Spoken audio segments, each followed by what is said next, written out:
Саламатсыздар ма? Мен Жунусова Ғайни Задаевна, Ақтөбе гуманитарлық колледжінің математика пәні оқытушысымын. Сандық қатарларды жинақтылыққа зерттеу есептерінде қажетті және жеткілікті белгілерін қолданамыз. Сол жеткілікті белгілерінің екі түрімен танысамыз. Сабақтың тақырыбы: Кашидің радикалдық белгісі, Даламбер белгісі.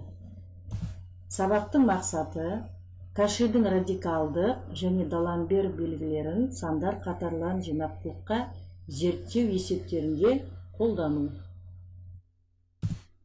Осы аталған белгілер таңбалары оң қатарлардың жинақталуының жеткілікті белгілеріне жатады. Осы екі белгіні еске түсірейік. Бірінші Даламбер белгісі. Таңбалары оң қатар берілсін. Яғни АН неше қосынды. Енді АН плюс бірінші мүшесінің АН-ші мүшесіне қатынасының шегі бір тұрақты санға тең болсын. Оны біз D деп белгілейік. Егерде D бірден кіші болған жағдайда қатар жинақты деп атаймыз. D үлкен бір болған жағдайда қатар жинақсыз. D бірге тең болған жағдайда сұрақ белгісі. Яғни қатар жинақты немесе жинақсыз деген сұраққа нақты жауап бере алмаймыз. Бұндай жағдайда қатарға басқа белгіні қолдану керек. Енді осы Даламбер белгісіне мысалдар қарастырайық. Мына қатарды жинақтылыққа зерттейік. 2-ден 1 плюс 4-тен 2, 8-ден 3, 16-тан 4 плюс 4 нүкте. Бұл жерде бізге нақты АН-ші мүшесінің формуласы берілмеген. Бірақ бұны өзіміз есептей аламыз. Алымына қарасақ, 1, 2, 3, 4, 5 солай кете береді. Яғни бұл натурал санның қатары. Ал бөлімінде 2, 4, 8, 6. Яғни 2, 2-нің 1 дәрежесі, 4, 2-нің 2 дәрежесі, 8, 2-нің 3 дәрежесі, 16, 2-нің 4 дәрежесі, әрі 2-нің 5 дәрежесі, яғни бұлда 2-нің n дәрежесі болып тұрады. Сонда АН-ші мүшеміз n бөлінген 2-нің n дәрежесіне. Енді Даламбер белгісін қолдану үшін АН плюс бірінші мүшесін табамыз. Оны қалай табамыз? n бар жерде плюс 1 қосып жазып отырамыз. Сонда n плюс 1 болып кетеді. Көрсеткішіміз n плюс 1 болып кетеді көрсеткіші. Енді Даламбер белгісі бойынша осы екі мүшелерінің қатынасының шегін табуымыз керек. Орындарына қойып шығайық. Қойып шыққан кезде АН плюс бірінші ол бір бөлшек, бірінші, мынау екінші бөлшек. Бөлшекті бөлшекке бөлу үшін біз бірінші бөлшекті екінші бөлшектің кері бөлшегіне көбейтеміз. Кері айналдырып, екінші бөлшекке көбейтеміз. Енді бөліміндегі 2-нің n плюс 1 дәрежесін ашып жазайық. Көрсеткіштері қосылып тұр, яғни бұл дәрежелер көбейткен кезде көрсеткіштері қосылады. Яғни, мынандай өрнек пайда болады. 2-нің n плюс 1 дәрежесі, 2-нің n дәрежесі көбейтілген 2-нің өзіне. Енді 2-нің n дәрежесі алымында 2-нің n дәрежесі бөлімінде қысқартылады. Сонда қалады бізде n плюс 1 бөлінген n және мына жерде 1 бөлінген 2. 2-ден 1 сан. Оны шектің алдына шығарамыз. Енді шекті табу тәсілдерін қолдансақ, алымын бөліміне бөліп шығамыз. Яғни n-ді n-ге бөлеміз, 1-ді n-ге бөлеміз. Сонда мынандай өрнек пайда болады. n-ді n-ге бөлгенімізде 1 шығады, 1 бөлінген n-ді осылай түрінде жазамыз.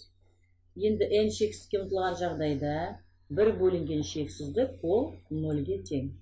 Сонда мынау жақшадағы бізде 1 болады. 2-ден 1-ді 1-ге көбейтсек, бұл 1-ден кіші сан шығады екен. Яғни Даламбер белгісі бойынша бұл қатар жинақты. Тағы бір мысал қарастырайық. Мына берілген қатарды жинақтылыққа зерттейік. 2-нің n дәрежесі бөлінген n факториал. Бұл жерде нақты a-нші мүшесі анық көрініп тұр. a-нші мүшесі міне. Енді оған a-n плюс бірінші мүшесін табамыз, жазамыз. Яғни n-дің қасына плюс 1-ді қосып отырамыз. Енді осы екі мүшелерінің қатынасының шегін табайық. Орындарына қойып шығамыз. Жаңағыдай бізде бірінші бөлшекті екінші бөлшекке бөлеміз, яғни оны көбейту амалымен алмастырамыз, бірақ екінші бөлшекті кері бөлшекке айналдырып аламыз. Енді ашып жазайық. 2-нің n плюс 1 дәрежесін ашып жазамыз, және n плюс 1-дің факториалын. Мынау 2-нің n дәрежесі көбейтілген 2, ал n плюс 1-іміз ол n факториал көбейтілген n плюс 1-дің өзіне. Міне осы өрнек пайда болды. Енді бұл өрнекте қараңдар, n факториалмен қысқарады, 2-нің n дәрежесі 2-нің n дәрежесімен қысқарады, қалғаны бізде 2 бөлінген n плюс 1. Яғни осы өрнектің шегін табамыз. Ал бұның шегі 0-ге тең. Өйткені бөлімінде бізде шексіздік, ал санды шексіздікке бөлсек, ол 0-ге тең болады екен. 0 санымыз тағда 1-ден кіші, сондықтан қатар жинақты. Келесі қарастыратын белгіміз Кашидің радикалдық белгісі. Бұған да таңбалары оң қатар берілсін. Яғни a-ншіні қосындысы. Және мынадай шек бар болсын. Яғни n-ші дәрежелі түбір жалпы мүшесінің шегі 1k-ға тең болсын. Егер k 1-ден кіші болған жағдайда қатар жинақты, k үлкен 1-ден болған жағдайда жинақсыз, k 1-ге тең болған жағдайда тағда қатар жинақты немесе жинақсызға нақты жауап бере алмаймыз. Бұндай жағдайда ол қатарға басқа белгіні қолдану керек. Енді осы белгіні қолдану мақсатында мысалдар қарастырайық. Келесі мысал. Мына қатарды жинақтылыққа зерттейік. Бұл жерде жалпы мүшеміз, міне қараңдар, n бөлінген 5n плюс 1 n-ші дәреже.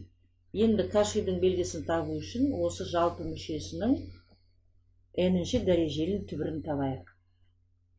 Түбірдің қасиетін қолдансақ, n-ші дәрежелі түбір n-ші дәрежесінен өз өрнектің ішіндегі, дашаның ішіндегі өрнектің тең болады екен. n бөлінген 5n плюс 1 қалды. Енді осы шыққан өрнектің шегін табамыз. Шектің табу тәсілдерін қолданса, қараңдар. Бұл жерде шексіздік бөлу шексіздік анықталмағандық болғандықтан n бірінші дәрежеде, яғни әр алымында бөліміндегі барлық мүшелерін n-ге бөліп шығамыз. Яғни n-ді n-ге бөлсек 1 шығады, 5n-ді n-ге бөлсек 5-тің өзі шығады, және 1 бөлінген n деп оны жазамыз. Енді тағы да қараймыз. n шексіздікке ұмтылған жағдайда мынау өрнегіміз 0-ге тең, сонда 5-ке 0 қоссақ 5, ол 5-тен 1-ге тең. Яғни шыққан санымыз 5-тен 1 тұрақты, ол да 1-ден кіші.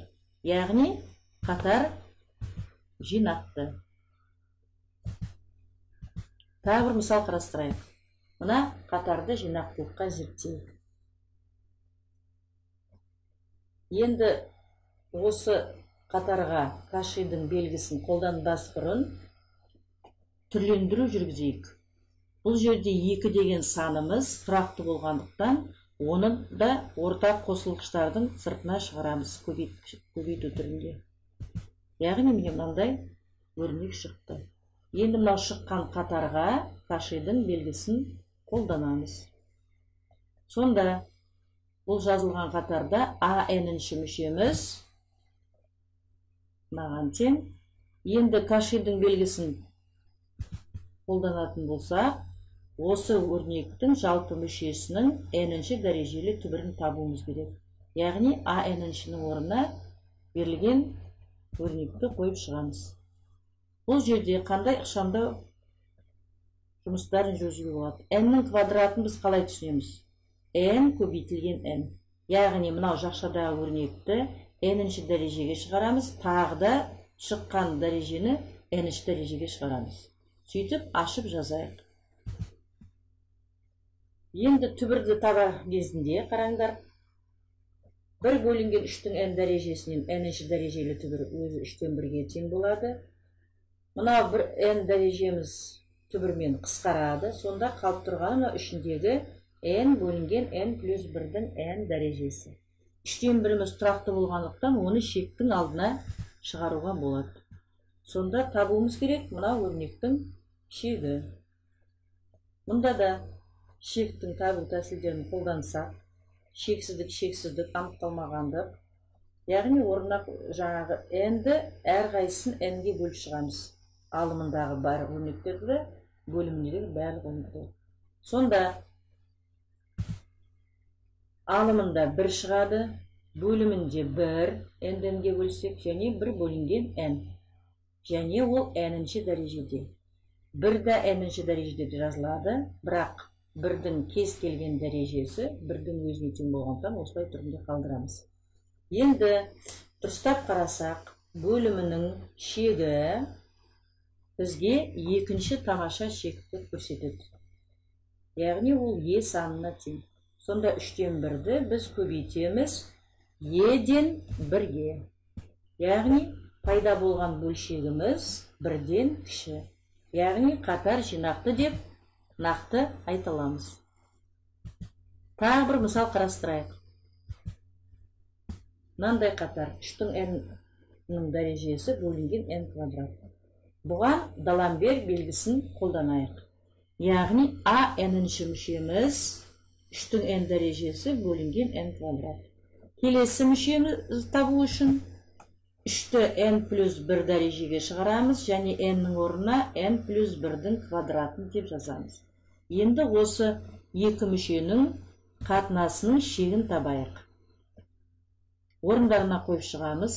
Сонда бірінші бөлшекті екінші бөлшекке бөлеміз. Бөлу амалын көбейту амалымен алмастырамыз. Яғни бірінші бөлшекті екінші бөлшектің кері бөлшегіне көбейтеміз. Және 3-тің n плюс 1 дәрежесін 1-ден ашып жаздық. Ол 3-тің n дәрежесі, көбейтілген 3-тің 1 дәрежесі, немесе 3-тің өзіне тең. Енді бұл жерде қандай қысқартулар жүргізуге болады? 3-тің n дәрежесі 3-тің n дәрежесіне бөлінеді. Сонда қалып тұрғаны бізде 3 көбейтілген n квадрат бөлінген n плюс 1-дің квадратын шегін табуымыз керек. 3 тұрақты сан, оны шектің алдына қойып шығарамыз. Ал n квадрат, мына жерде n плюс 1-дің квадраты, алымы да бөлімі де бірдей дәрежеге шығарып тұр. Сондықтан оны бір жақшаның ішіне жазаламыз. Енді сол жақшаның ішіндегіге шектің табу тәсілдерін қолданамыз. Әрқайсысын n-ге бөліп шығамыз. Сонда жақшаның ішінде пайда болатыны n бөлеміз n-ге 1 шығады, n бөлеміз n-ге 1 шығады, және плюс 1 бөлінген n, және квадраты. Енді бөліміне қарасақ, бөліміндегі 1 бөлінген n-іміз ол 0, 1-ге 0 қоссақ 1 болады, 1-ді 1-ге бөлсек 1, 1-дің квадраты 1-дің өзі. Яғни 3-ті 1-ге көбейтсек, ол 3 деген сан шығады дегені. 3-іміз ол 1-ден үлкен. Яғни Даламбер белгісі бойынша d үлкен 1-ден болған жағдайда қатар жинақсыз.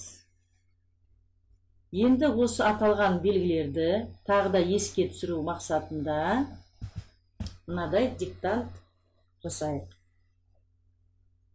Бос орынды толтырып шығуымыз керек. Көп нүктенің орнына тиісті формулаларды, тиісті өрнектерді, тиісті шектерді қойып шығамыз.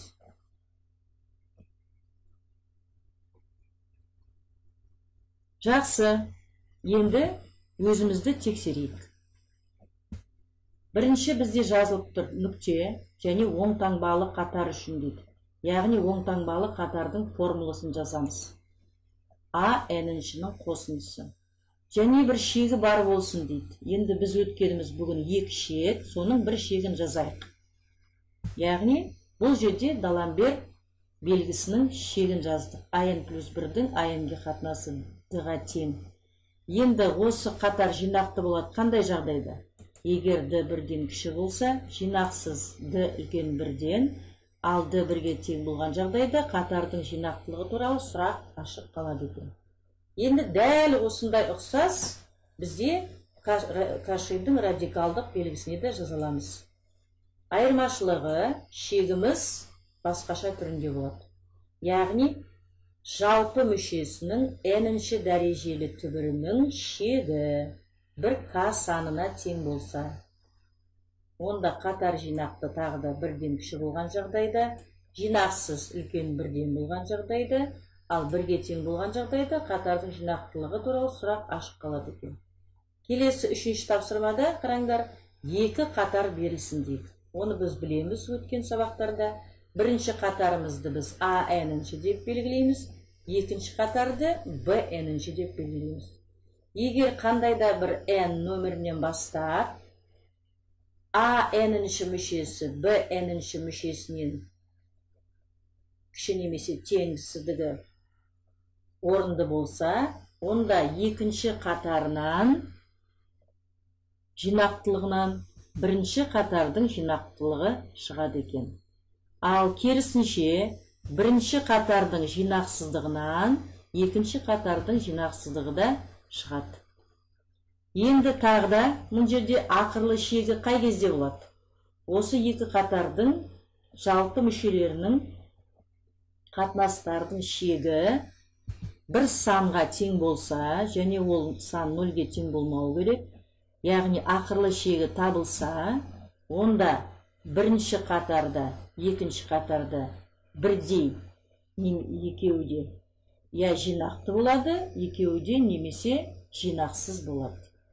Енді осы диктантқа тағы да оралсақ, бірінші тапсырмамыз ол Даламбер белгісін анықтайды.